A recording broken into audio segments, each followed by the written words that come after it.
Raha ny fotoana niarana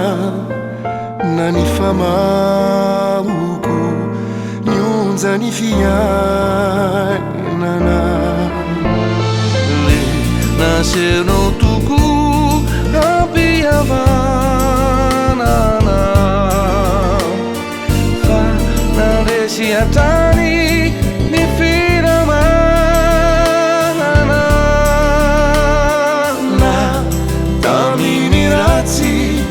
na ny tsara nanorenao nanampiko ary nikarakara faly ny fo toina toko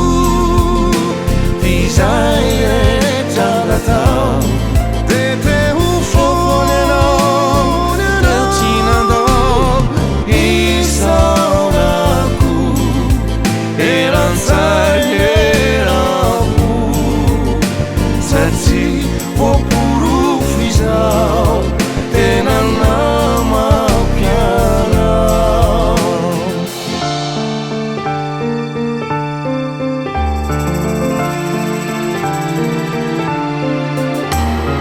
misy petoko raha ny fotoana niarahana na ny famahoko ny onja ny fiainana tena seonao toko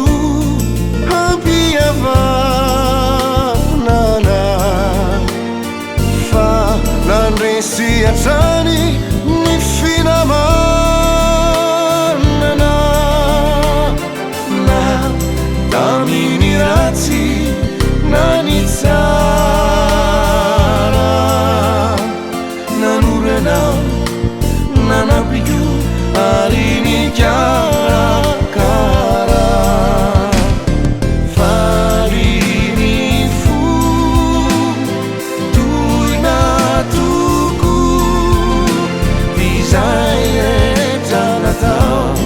de teo fofonenao teo tsy nandao isaorako eran'izay erako satria voaporofo izao tena namampianao faly ny fo toina toko izay rehetra natao de teo fofonenao teo tsy nandao isaorako eran'izay erako satria voaporofo izao tena